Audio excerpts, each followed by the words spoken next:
Hello friends, मैं हूं सी रुचि गोयल।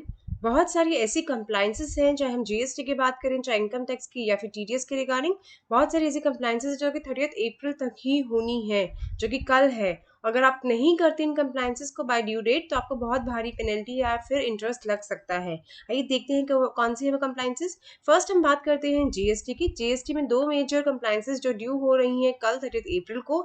तो फर्स्ट तो है एनुअल रिटर्न, जो कि कॉम्पोजिशन टैक्स पेयर्स के लिए होती है। जैसे कि आप जानते ही हैं कि कॉम्पोजिशन टैक्स पेयर्स को क्वार्टरली रिटर्न फाइल करनी होती है, जिसमें वो अपने सेल्स को रिपोर्ट आउट करते हैं, उसके ऊपर टैक्स पे करते हैं, जीएसटी पे करते हैं।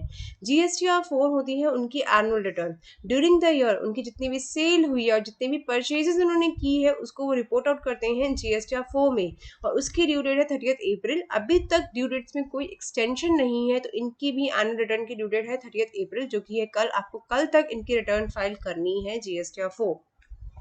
नेक्स्ट है क्यूआरएमपी स्कीम के लिए ऑप्शन का।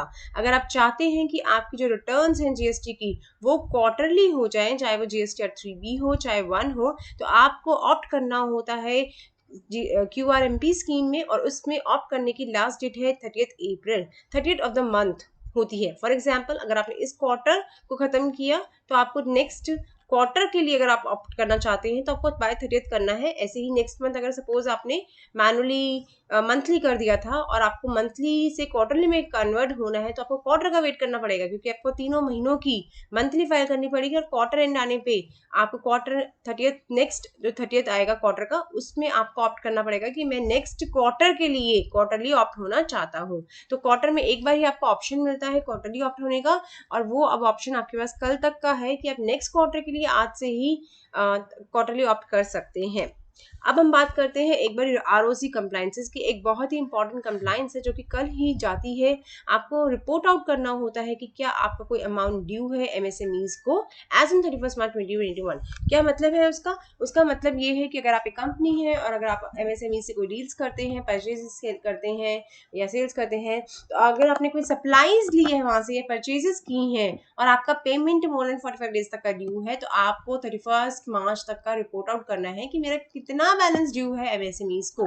तो उसकी ड्यू डेट भी कल है, दैट इज 30 अप्रैल है। नेक्स्ट हम बात करते हैं बड़े ही इंपॉर्टेंट टॉपिक की, टीडीएस। टीडीएस की बहुत सारी फाइलिंग्स हैं, बहुत सारे रिटर्न हैं, चलान हैं, स्टेटमेंट्स हैं, जो कि कल ही ड्यू हो रही हैं और आपको कल ही फाइल करनी है। अगर आप नहीं करेंगे तो आपको बहुत भारी भरकम पेनल्टी पे करनी पड़ सकती है, इंटरेस्ट पे करना पड़ सकता है। फर्स्ट हम बात करते हैं सेक्शन 194, 1A, 1B और एन की। 1A होता है कि अगर आपने कोई प्रॉपर्टी ट्रांसफर की है, 1B होता है अगर आपका कोई रेंट है, और 1M होता है अदर्स के लिए। तो अगर आपका कोई चालान या स्टेटमेंट ड्यू है क्योंकि आपने डिडक्ट किया टीडीएस 1A, 1B और 194M में, तो आपको उनका सबमिट करना है चालान या स्टेटमेंट बाय टुमारो।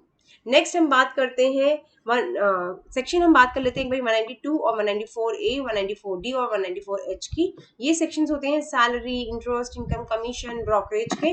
तो अगर एक पर्टिकुलर क्वार्टर का, मतलब जी जनवरी टू मार्च वाले क्वार्टर का आपका टीडीएस डिपॉजिट नहीं हुआ है, क्योंकि आपको टाइम लिमिट मिलती है 30 अप्रैल तक की। अगर आपने नहीं किया है डिपॉजिट इस क्वार्टर का, Q4 2021 का, तो आपके पास कल लास्ट डेट है टीडीएस डिपॉजिट करने की। अगर आप नहीं करते हैं तो आपको बहुत ही भारी भरकम इंटरेस्ट पे करना पड़ेगा। टीडीएस में आपको पता ही है पर डे के हिसाब से इंटरेस्ट लगता है। तो आपसे यही बताऊंगी मैं कि टाइम लिमिट कल तक की है, अपने जो इंपॉर्टेंट काम है उसे पहले कंप्लीट कर लीजिए।